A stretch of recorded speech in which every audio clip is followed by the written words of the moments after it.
The MIB, the Watchers, breakaway societies and their agents, unreal alchemy knowledge and impossible technology, powers to just touch someone in the head and make them go insane, or change your genetic code and take away your humanity with a touch. Other dimensional, real court cases about people on Earth with wild judgments that they walk right through walls to administer sometimes. Even in the Bible on multiple occasions, the connection with the MIB and the Watchers. Has your name ever been part of one of these cases? And if so, what to do about it? Plus, real werewolves, dogmen, jackalhead, or mandrel-men. So let's start by traveling back to ancient Babylon. The beginning of the mystery.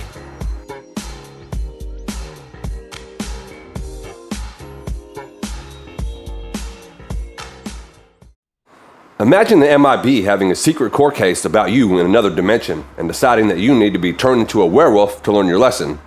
Well, this otherworldly court case literally happened by decree of the Watchers, which there seems to be a connection with the MIB. More on that in a minute.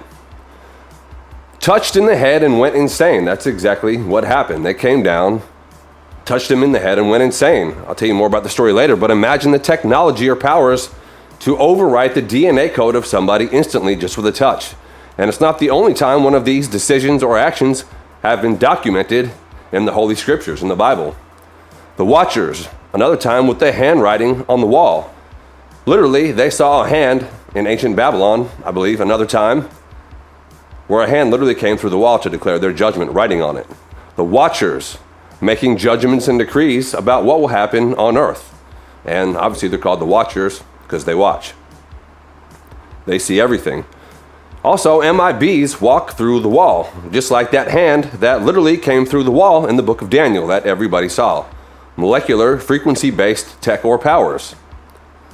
And if you haven't figured it out by now, Agent Smith from The Matrix is an MIB. He is a Men in Black. And it's obvious once I tell you that you'll know that now. Connection with the Watchers and the MIB. And also human-level agents under that. And also a connection with Aleister Crowley, Brit Intel, and Arcane Alchemy. All of these things connect. Hidden elite and human agents and hybrids are all a part of this structure. This also connects with underground bases, the DUMBs, deep underground military bases, and leaders behind black op non-existent groups, don't even exist, groups and their operations. All has to do with the Anunnaki and where they went when they left. They left the public view, and the Sumerian tablets tell you where they went. I'll do a short on it in the future, but it's all connected kind of to the divine council and shadow ruling from behind the scenes. Also with the Watchers and the MIB phenomenon, there seems to be two factions of this, obviously good and evil. Also related to the divine council and why wars happen on Earth, or many things happen on Earth. And how many times or decisions were made to send invading armies into populaces or for them to be taken captive. And these were otherworldly decisions made about people or whole countries or groups on Earth.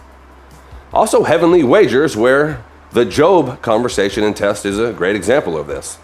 This entire Watcher society making decisions. Have you ever been part of one? Anyway, with the MIB, there is a pattern oftentimes of 3 MIB men that show up. Other patterns too, but that is one of them. Also in the Bible in Genesis, there were 3 mysterious men that weren't men that came to visit Abraham. Interesting pattern. Also, in the Abraham account, who knows how they were dressed? Were they dressed culturally to blend in? Or did they have some other attire on? The Bible doesn't really go into that. But they did instantly know that these human-looking humans weren't actually human. That was made clear in the scriptures. So anyway, maybe standard MIB fallen version wear the sort of archetypal suits. Anyway, holy heavenly angels may be different. They may have different type of appearances altogether. But like I said, Abraham knew the deal, not regular humans. Also, back to the Watchers and this wild punishment concept. Imagine not only losing your freedom, but also losing your actual humanity, your brain, your genetic code, and what makes you sentient. Can you imagine losing that or that being taken away as part of a punishment? The fallen Watchers and their agents intensely search also for anyone and any reason to make somebody their prisoner. and the right to have a claim over them. And this can come through many ways, including sin, folly, walking into traps, family, generational curses or claims, various contracts, or coming into agreement in some kind of way. Also, with the connection of the MIBs and the devil, check out this quick 30-second clip. After doing some research, I discovered that the Men in Black actually share an uncanny relation to folklore legends about the devil. It's believed that the Men in Black concept began being reported in the 1950s and 60s. However, some researchers, such as John Keel, have highlighted similarities between these reports and old stories about dealing with demonic entities. John Keel suggested that Men in Black are modern-day manifestations of this same phenomenon that were earlier interpreted as the devil. In both reports and retellings of encounters, it always comes across that neither the Men in Black nor the devil are ever quite human, and that witnesses often discover this fact midway through an encounter. The MIBs, the devil, and the structure. Another quick clip. See, a shadow organization? Or are they something weirder? Could they be aliens themselves? There's evidence. They may be the oldest evil there is. You're looking at men who represent Satan, the Antichrist, and the false prophet. This begs the question even more. Who are the real Men in Black? Agent Smith from The Matrix, the Men in Black type, also a devil archetype for sure, as well.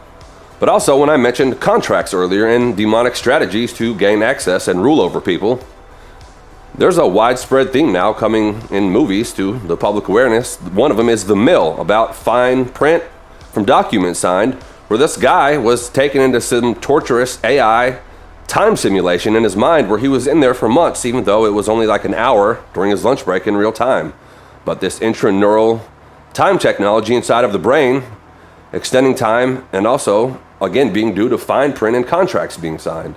Demons contend for your soul this way, by way of agreement and any kind of attachment as a way of belonging.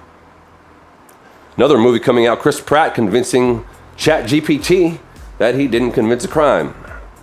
All of these themes kind of all relate and connect. Also themes of other dimension prisons for humans.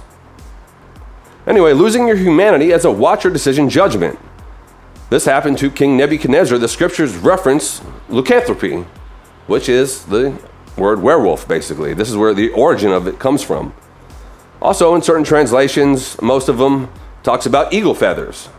There was a hair genetic change. Nebuchadnezzar turned into a lycanthrope. He was a beast. There was a skin transformation. Also, just like in the book of Genesis and Yasher, it talks about, again, lots of body transformations when the serpent, again, would have to crawl on his belly, and other judgments at Babel. Again, stuff I've covered, but these genetic displacements as judgments. Also, shapeshifters, skinwalkers, and lichens. Again, the lycanthropes. These are all related.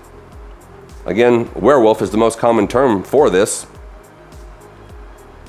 Also, on a cool rabbit hole, maybe not actually cool, but interesting, how this can be done could be also through parasite technology, because that completely changes a person, the way they operate, the way they think, and they become a host for other intelligence. EMFs can stream parasites. Stay tuned to Spiritual Warfare UNPOD Special Edition. That'll be coming out next. I definitely recommend that one. But there will be a clip I show about how EMF can actually stream parasites into somebody. So anyway, genetic mind inside the body technology and things that completely change the energy field and the identity of the host. This is, quote, magic, basically. Also, the amazing crafts that some of these beings have referenced in Ezekiel. These are all sort of related. I've gone over that before. And it's also, the Anunnaki, the Sumerian tree, this genetic tree technology and manipulation. This is all connected, as well as are the old world hybrids, and even some of the beasts I covered in Spiritual Animal Phenomenon.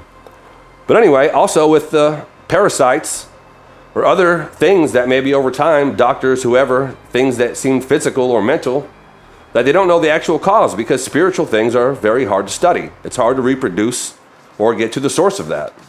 So people would be left sort of dummies, thinking they're smart, but only partially understanding and treating physical components and reactions only. And on some level, there is a lot of cover-up with that as well.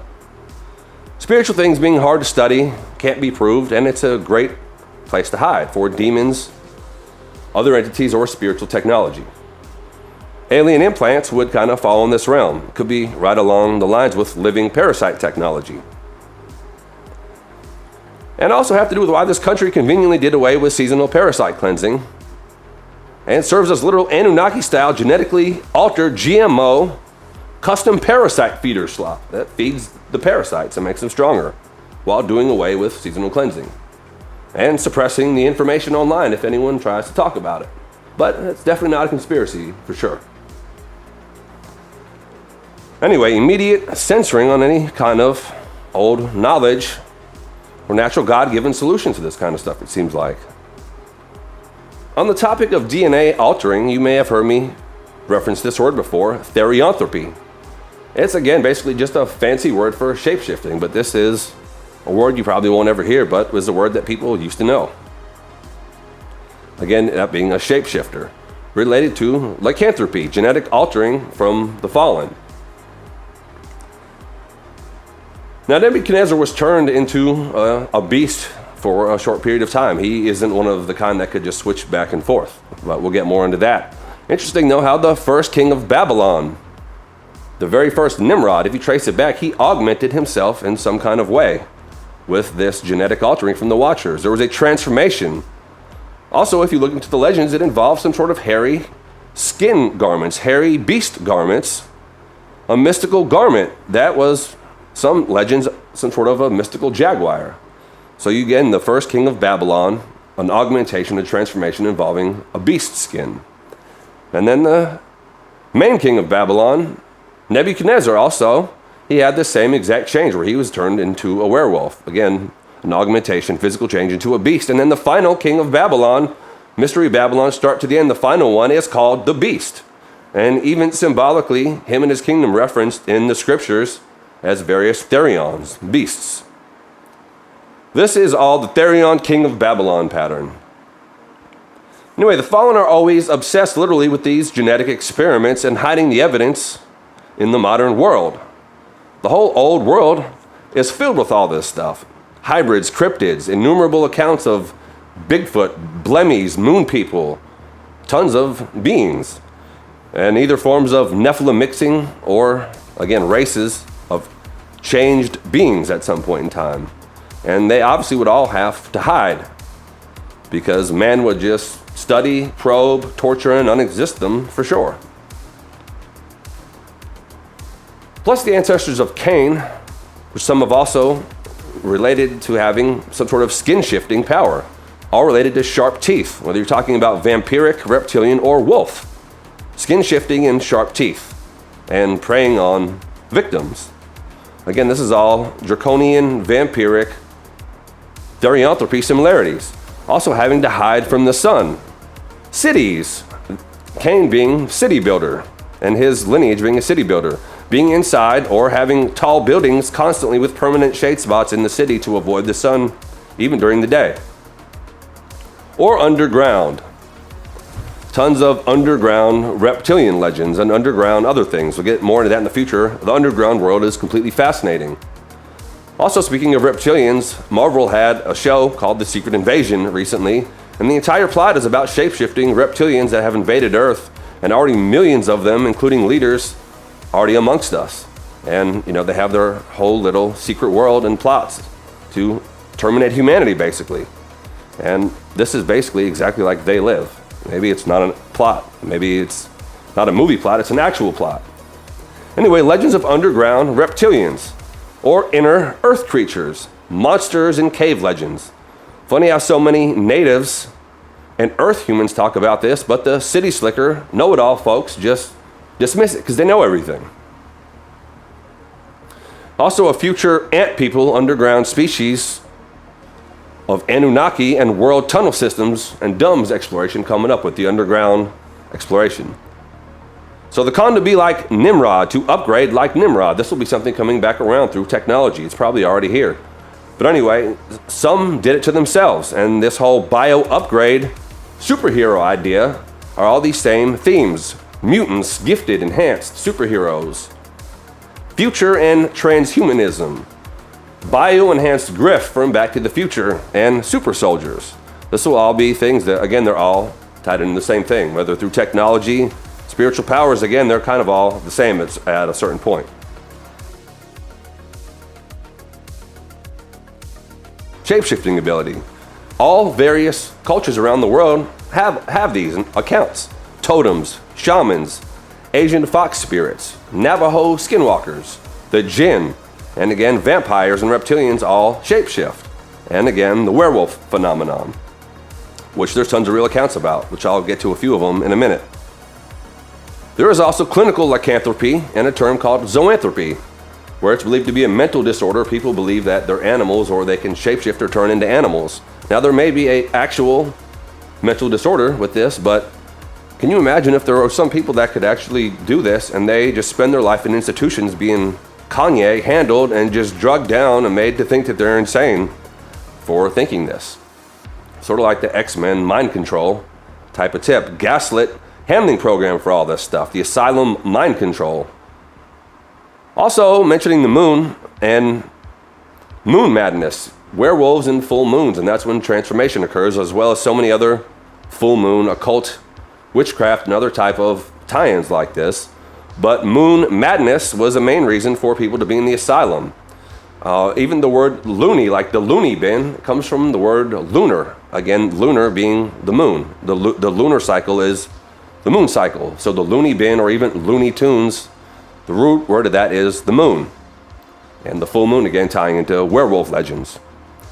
Full moon energy portals and ley lines. When certain huge energies come around, or even this certain full moons and alignments, and this energy strikes the earth and it travels on ley lines, there are different types of various portals and things that could facilitate in these transformations or other things happening. Also, on the tip of ley lines on the electric field, spiders with no wind at all can fly just using the electric field.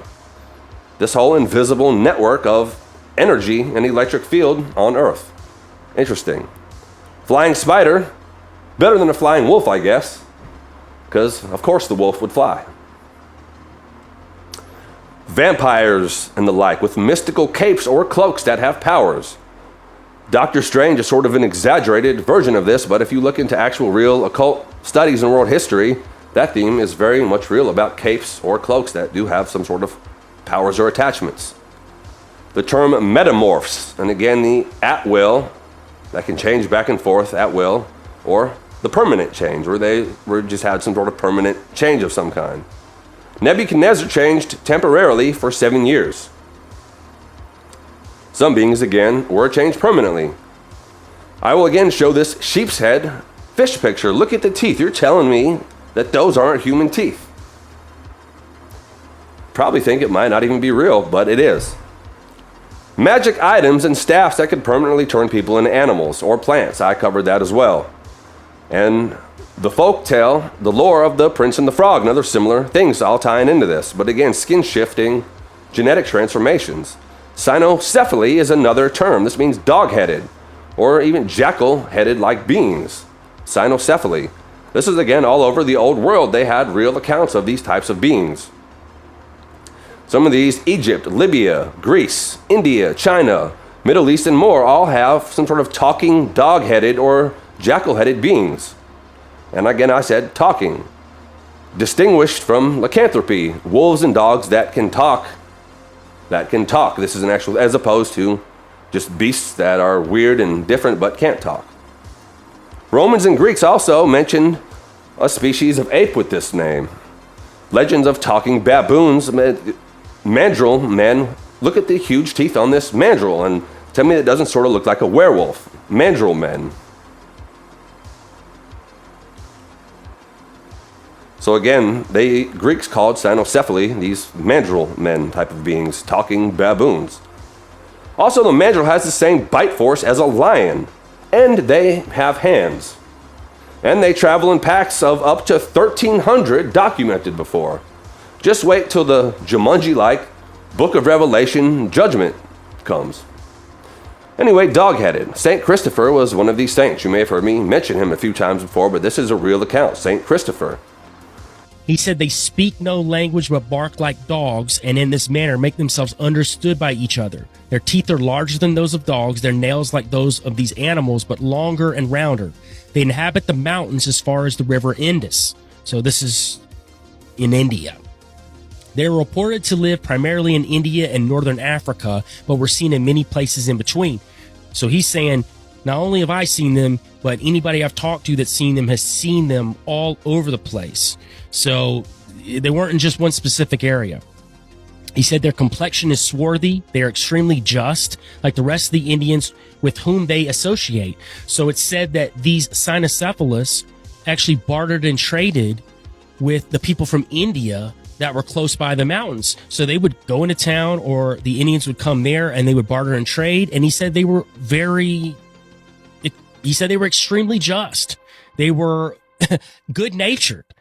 And he said that he basically went and stayed with them for a while. And he said they lived on raw meat, and they numbered about 120,000 in the mountains. That is crazy to think about, that many were living in the mountains at the time. Now, you may wonder, like, well, why aren't we seeing them now? Well, as time went, and as the religious factions of the church became more militant, and we're not talking about just one specific type of church or religion, but all these different religions and churches became more militant, you will see throughout history where they would wipe out what they thought was demonic in any area they were at. And we've heard about the trolls in Iceland being wiped out. We've heard about all of these other creatures that have been wiped out by the church. And you will see in text and even in stained glass depictions where they were considered demonic and were driven out or killed in large numbers. So that could be why we don't know about these 120,000 dogmen or cynocephalists that live close to India and in northern Africa. Dog-headed dogman, related to the whole werewolf thing at some level. Also, just how the Hat Man and the MIB seem to have some sort of connection. More on the MIB and the Watcher connection later. Aside from the cynocephaly I mentioned, there were the very real werewolf trials of the past, all throughout Europe. Tons of accounts of large and supernatural beasts and attacks, specifically werewolves. And one confessed during a trial and said that he had a special ointment that he used, that he was given a special ointment that would help him in the shifting and hunting. This is all arcane alchemy. In Ireland, there is a legend of werewolves where people are turned to werewolves for 7 years on and then 7 years off, tying back into the Nebuchadnezzar 7 years werewolf thing. That's from Ireland. Anyway, mega werewolf scares and lore and accounts all over Europe and London specifically. Also, there were the Paris wolves. Tons of wolves in Paris that were attacking people. Also, could be a judgment from God, like in Egypt when he sent frogs, flies, etc. So the Paris wolves, and also modern wolf pack attacks have been happening somewhere also, I think, in Paris, in the cities, streets, and freeways, modern day, just randomly. I think there was some footage of it. How weird would that be? You're just chilling in traffic on a normal day in the city, and then wolf packs start running up and trying to attack people. Anyway, wolf packs have been documented luring. The girl will lure a dog into the woods to get him attacked, so don't be like the gullible little dog that gets lured away by the wolf pack into the woods. Also, there is the wolf of Soissons in the 1700s, who killed a lot of people. Also, like the champwat tiger, who again I covered in Spiritual Animal Phenomenon, a tiger that killed close to 500 people. But the wolf of Soissons, a wolf, a man-eater, that got close to about 20 people known before he was caught.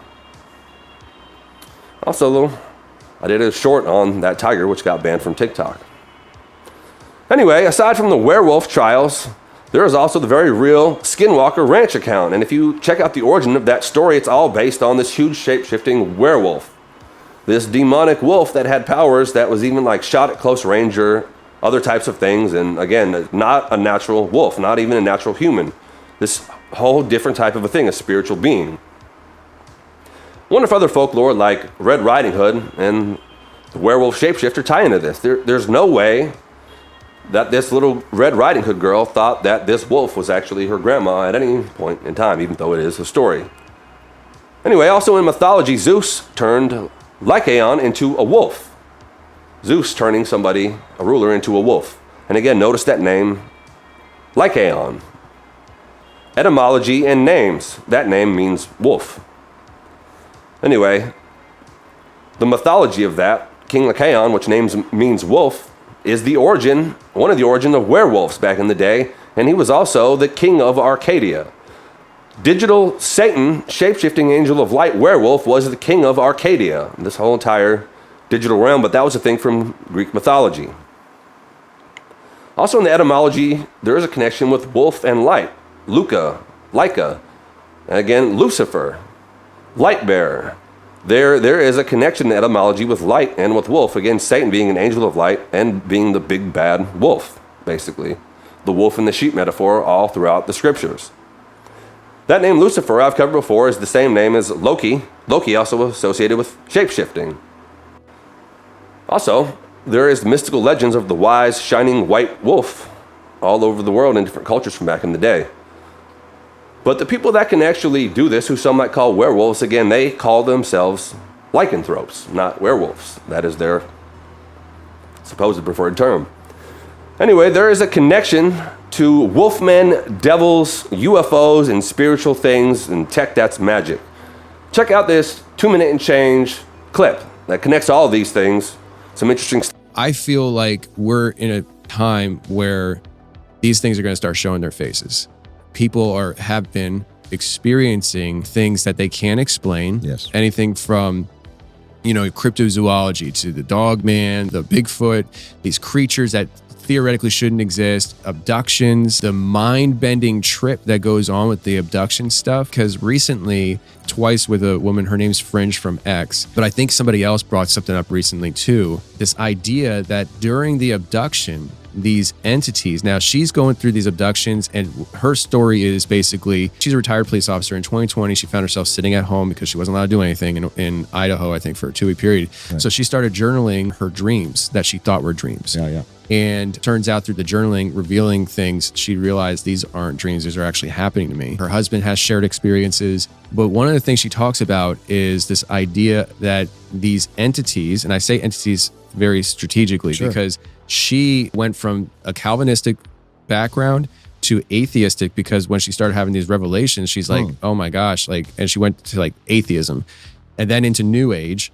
And then with these spirit guides talking to her, she connected dots. She's like, wait, if you're telling me that and that's true, that means God is true. And she went right back into the grace of God. She has these experiences that she's talking about from a Christian perspective. She says that either she experienced or she's seen it, or something with this idea of soul sucking. They have technology in these other realms that are sucking the souls out of people and repurposing them, wow, which goes into her theory of the possibility of this idea of reincarnation.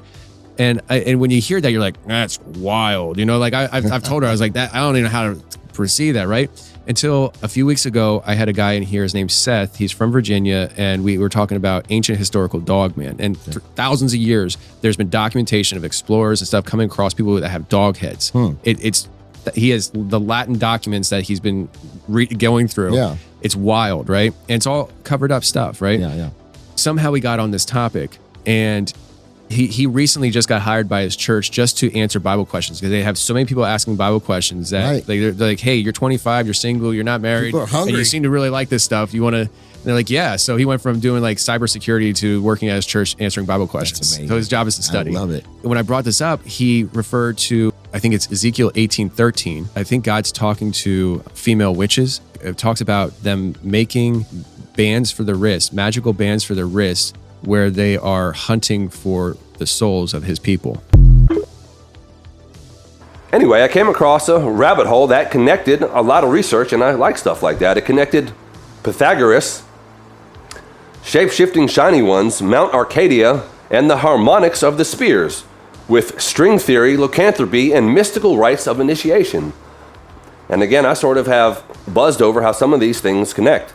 And I didn't dive too much into it, but I find it interesting how all of these things do connect. And with the harmonics of the spheres, again, it's the idea that when these huge frequency energies come around in certain alignments, there's these other energies that happen and things happen. Again, werewolf transformation would tie into that.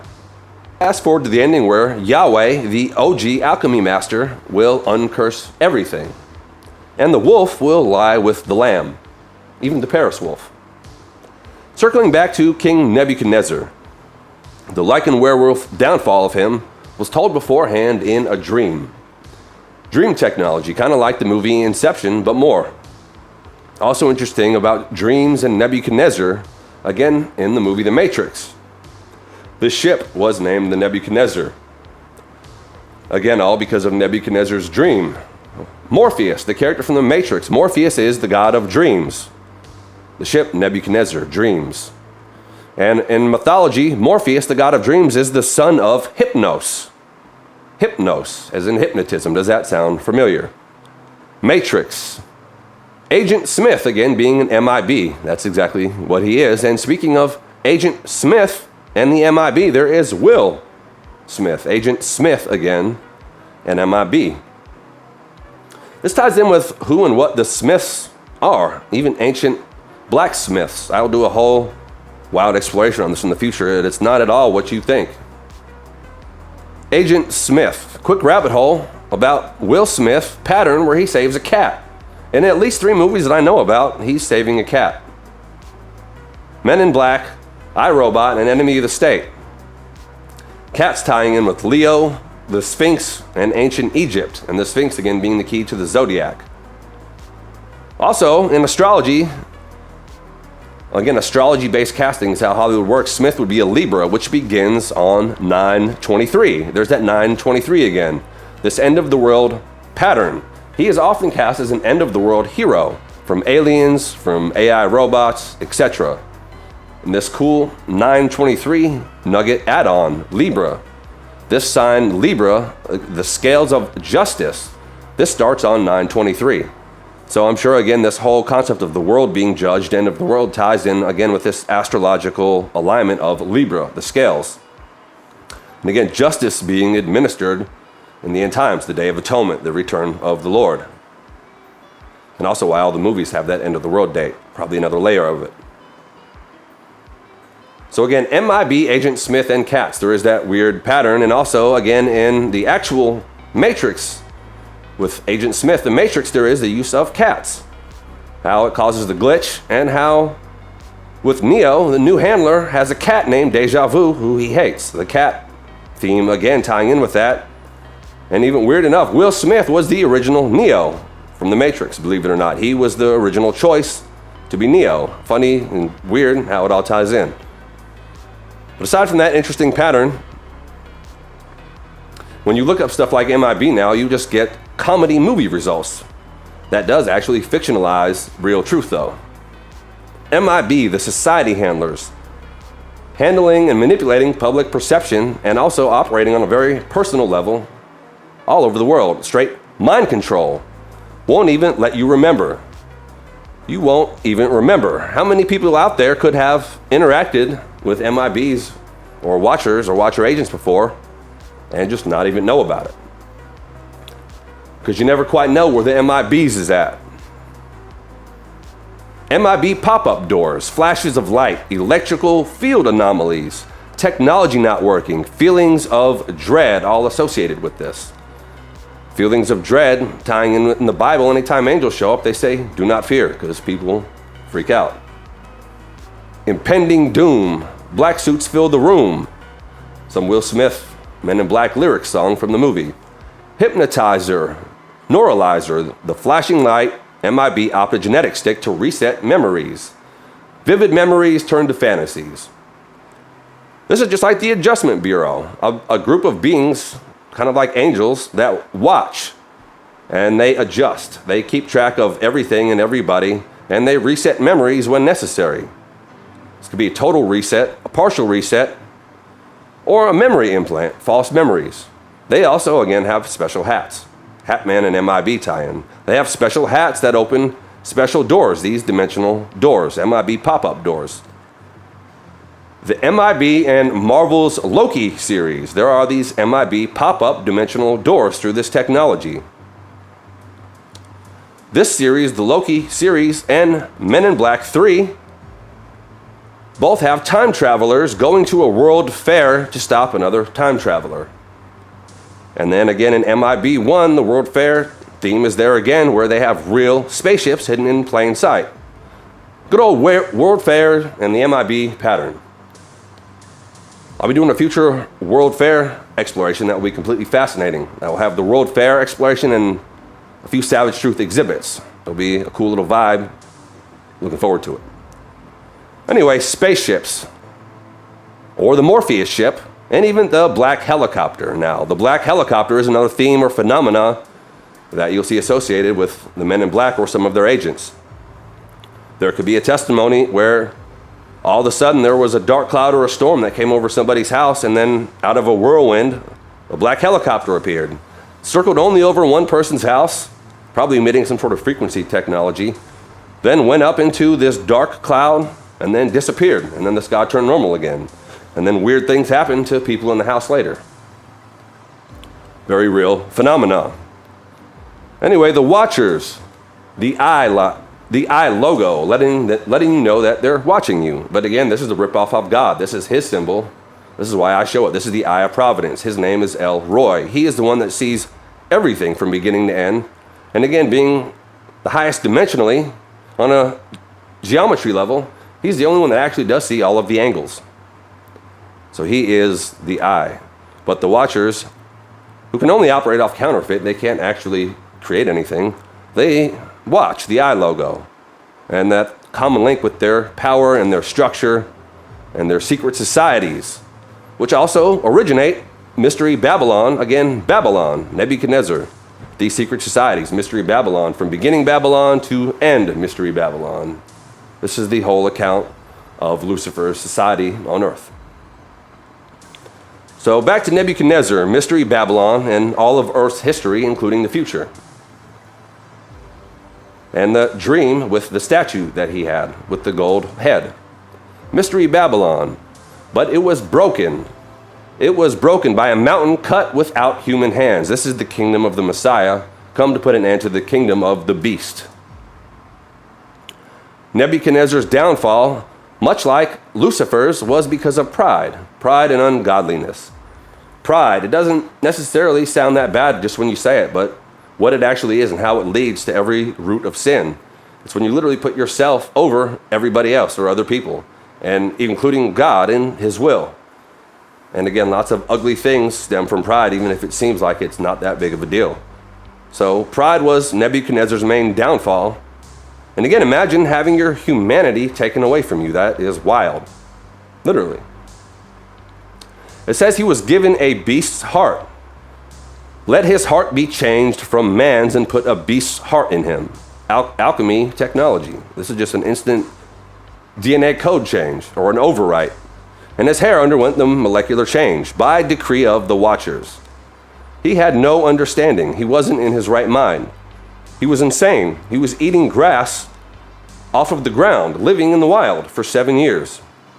But, by the way, the but God is always good. But there was a restoration, coming back into his right mind. It says, understanding and reason returned.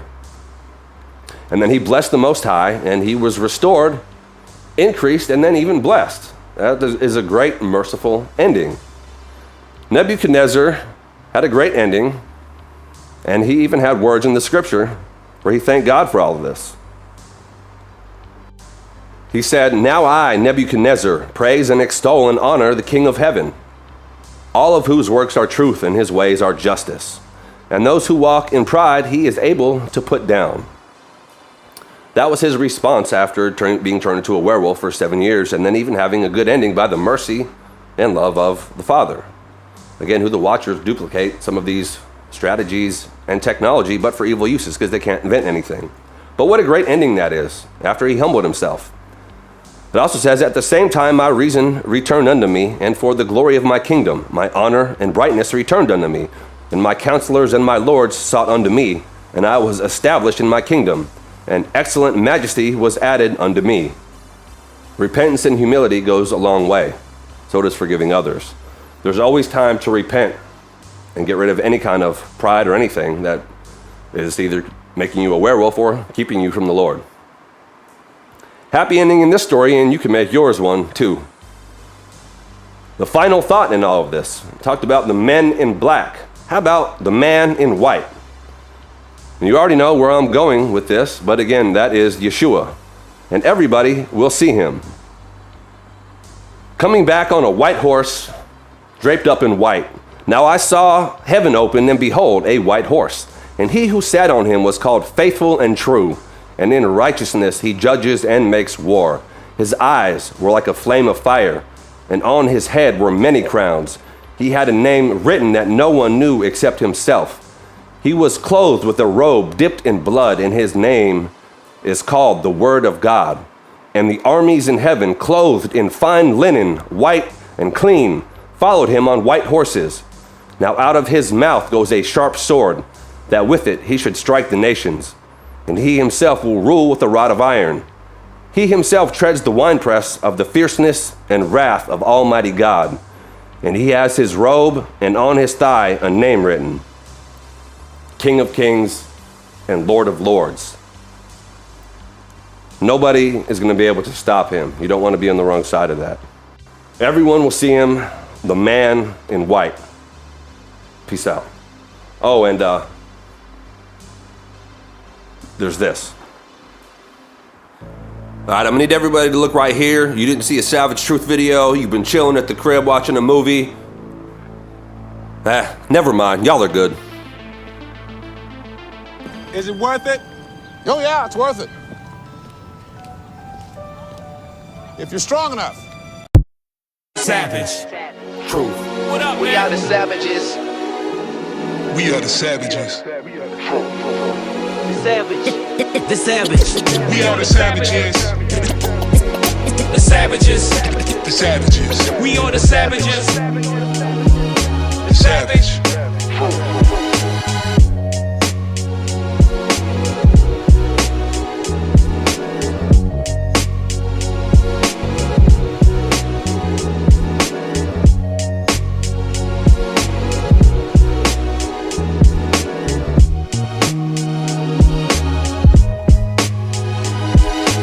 Savage.